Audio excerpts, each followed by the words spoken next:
Hi friends, welcome to அடடா kitchen. நம்ம இன்றைக்கி என்ன பார்க்க போகிறோன்னா, கல்யாண வீட்டில் எப்படி கருணக்கிழங்கு செய்வாங்களோ அந்த டேஸ்ட்டில் தான் பார்க்க போகிறோம். அதுக்கு என்னென்ன சேர்க்கலான்னு சொல்லிட்டு பார்க்கலாம். கொஞ்சம் கடுகு, ஒரு அரை ஸ்பூன் சோம்பு, 2 பொரிஞ்சதுக்கப்புறம் வெங்காயம் சேர்த்துக்கலாம். வெங்காயம் கருவேப்பிலை போட்டாச்சு. இதை நல்லா வதக்கி விடணும். நல்லா வெங்காயம் வதங்கினதுக்கப்புறம் நம்ம தக்காளி சேர்த்துக்கலாம். நான் கருணக்கிழங்கு வேக வைக்கும் போதே கொஞ்சம் உப்பு போட்டு வேக வச்சுருக்கேன். இப்போ கொஞ்சமாக நம்ம வெங்காயம் வேகிறதுக்காக உப்பு போட்டுக்கலாம்.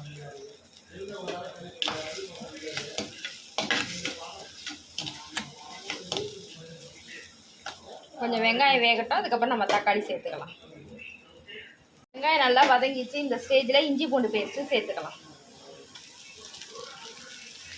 சேர்த்து நல்லா வதக்கலாம். இஞ்சி பூண்டு பேஸ்ட்டோட வாசனை போனதுக்கப்புறம் தக்காளி சேர்த்துக்கலாம்.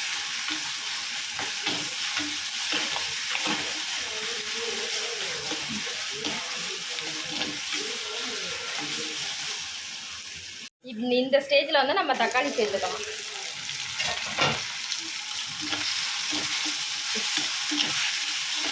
தக்காளி நல்லா மசிஞ்சிடணும். அதுக்கப்புறம் தான் நம்ம இதுக்கு தேவையான மசாலாவை சேர்க்கணும்.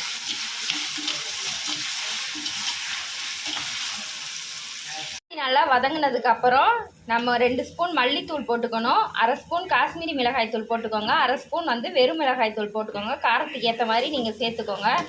இது நல்லா வதங்கினதுக்கப்புறம் இந்த ஸ்டேஜில் கொஞ்சமாக நம்ம தண்ணி சேர்த்துக்கலாம். தண்ணி சேர்த்து கொஞ்சம் நேரம் கொதிக்கட்டும். கொதித்ததுக்கப்புறம் நம்ம வந்து தேங்காயும், நான் ஒரு 6 முந்திரி பருப்பும் அரைச்சி வச்சுருக்கேன், 2த்தையும் நம்ம மிக்ஸ் பண்ணிக்கலாம். நம்ம வச்ச அந்த கிரேவி வந்து நல்லா கொதிச்சுக்கிட்டு இருக்கு. இந்த ஸ்டேஜில் வந்து நம்ம முந்திரி பருப்பு, தேங்காய் அரைச்சி வச்சதை சேர்த்துக்கலாம். தேங்காய் சேர்த்தாச்சு, முந்திரி பருப்பும் சேர்த்தாச்சு. இதை நல்லா கிளறி விட்டுக்கலாம்.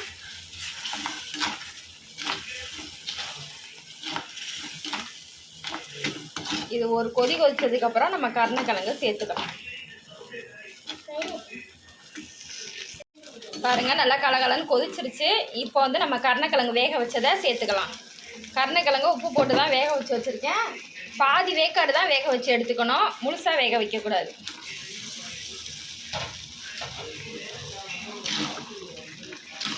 நல்லா பரட்டி விட்டுட்டு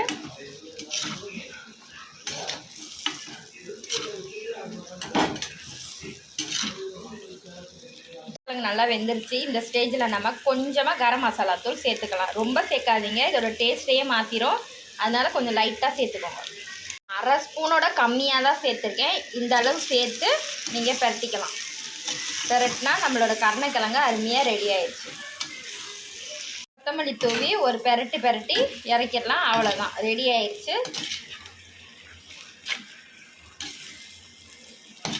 செஞ்சு பாருங்கள், டேஸ்ட் எப்படி இருக்குன்னு சொல்லுங்கள்.